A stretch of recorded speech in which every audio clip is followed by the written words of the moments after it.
ShartimusPrime, reading comics, toys are hella sick, hella whacking it, taking bad hits, taking bad shits, Subscribe for more things. Joker Party, yeah! Hey, what's up you guys? ShartimusPrime here, doing another Marvel Legends review set on the Target exclusive Captain America Civil War Mark III Warmachine. We have the Iron Man 3 movie Mark 27 Disco Armor Iron Man. If you're trying to get your Marvel Legends, you can get them at Big. Get your big badass toys at BigBadToyStore.com.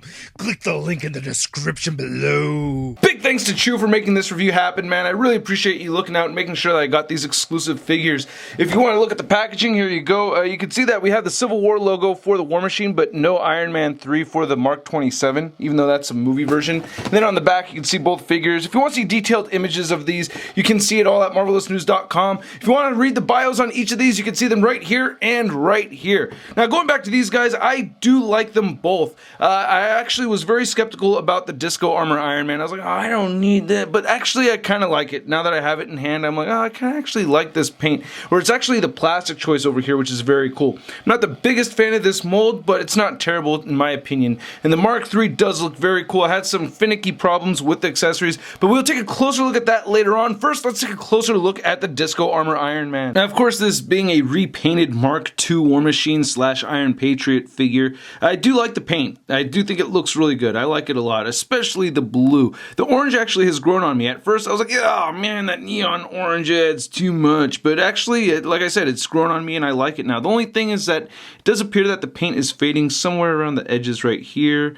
And then it's some of the other edges I'll point out later on. But anyway, going back to the blue, I really like it. Blue's my favorite color, and I think this metallic blue, the plastic, just looks fantastic. So I'm very happy about that. I'm not happy about that tiny little paint splotch, but not a big deal.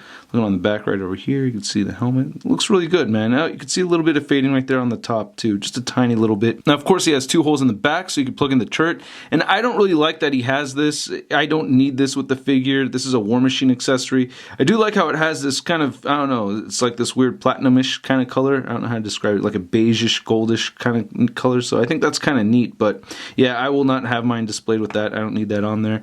This is supposed to be an Iron Man figure, right?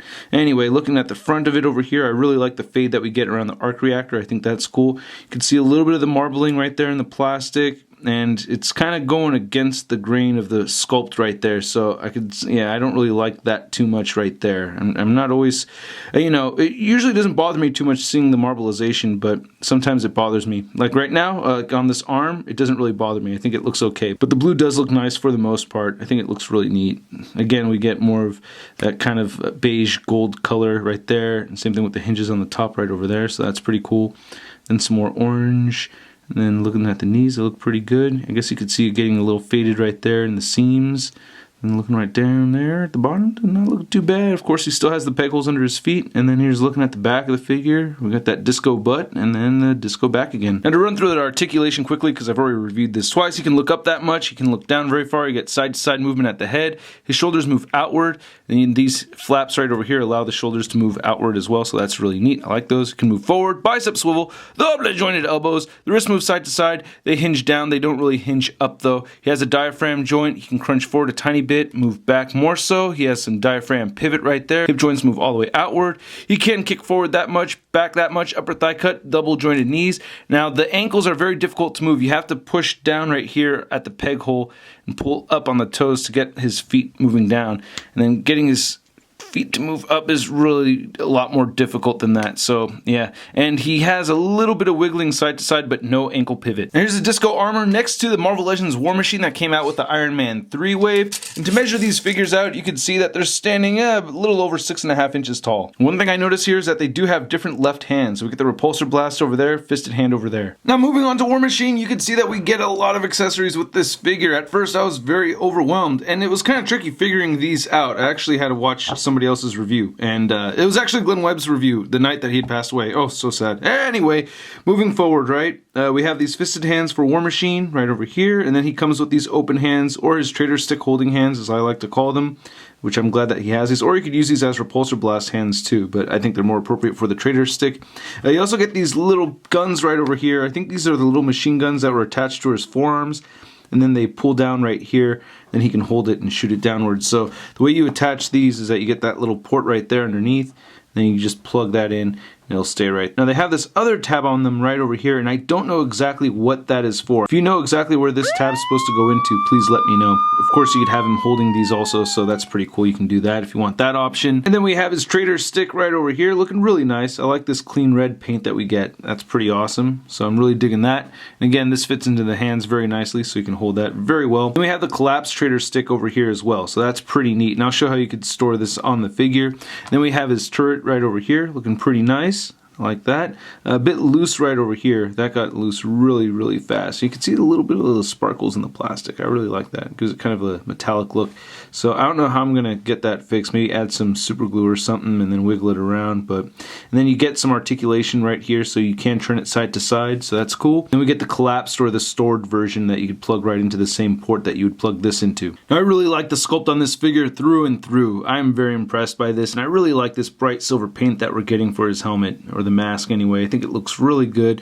Love that they used red for the eyes over there. I think that's awesome. Again, you get these little sparkles in the gray, and I think that's great. I'm really happy with that. So that's very cool looking.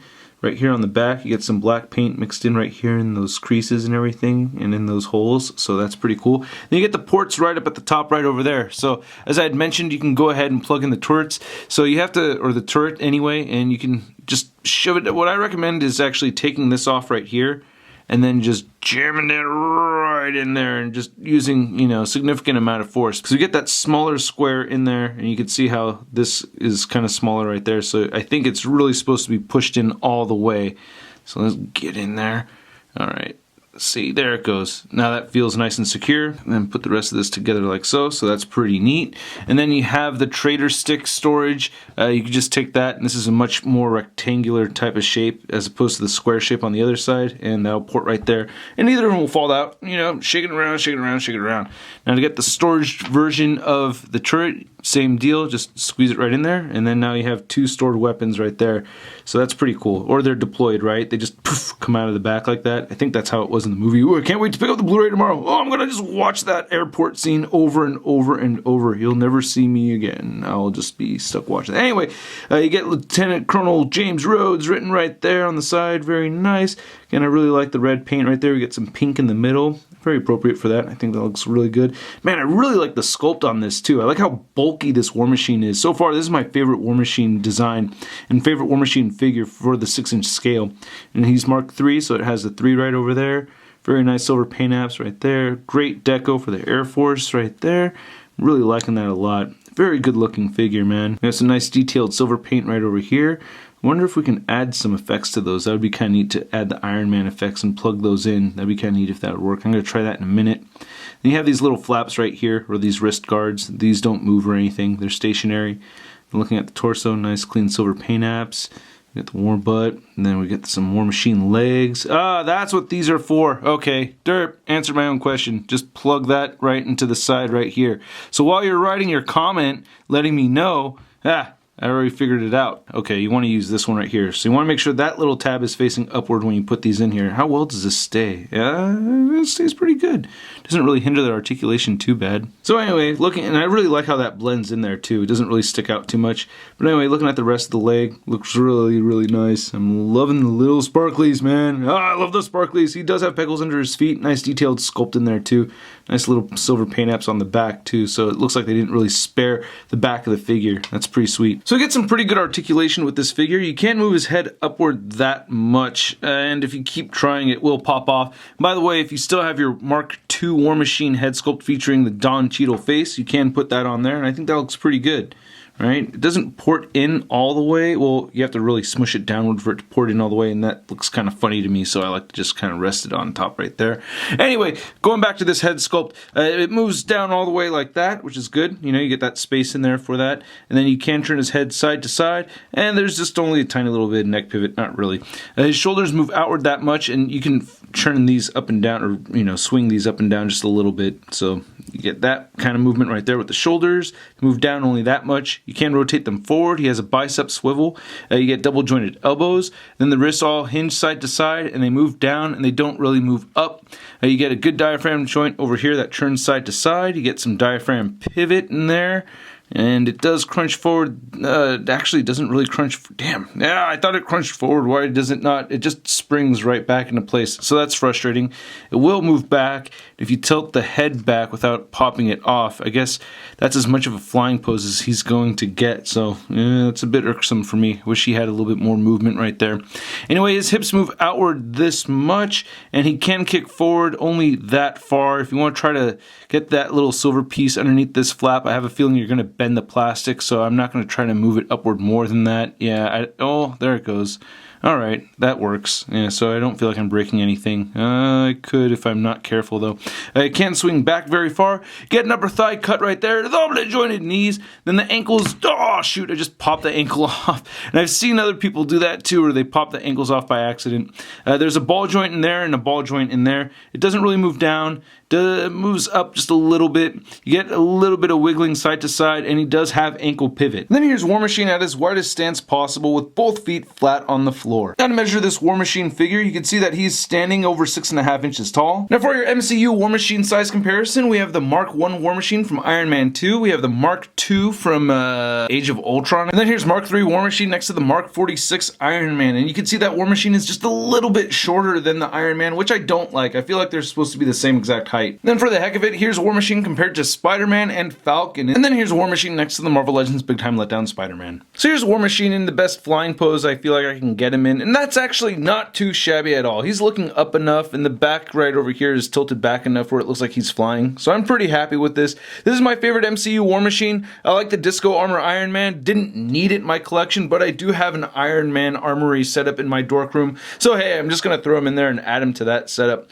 And we hope you guys enjoyed this video. If you did, please hit the like button. Click any of the boxes popping up over here for more Shart all over your face. If you have not yet hit the subscribe button, please do so by clicking that button right over there. I'm going to have a bunch of Civil War related videos coming up this whole week, so please stay tuned for that. You can check out my last two videos by clicking either of the buttons right over there. So if you want to see the Joker review, and then before that I reviewed the Hot Toys Superman, so check that video out if you have not. Thanks again, Edgar. That thing is freaking awesome. If you want to stay in touch with me, go ahead and check me out on the Facebook, Twitter, and Instagram. And you can see a photo gallery of images and the latest in Marvel news all over at marvelousnews.com. I'll catch you guys later. Posing action figures, I'm posing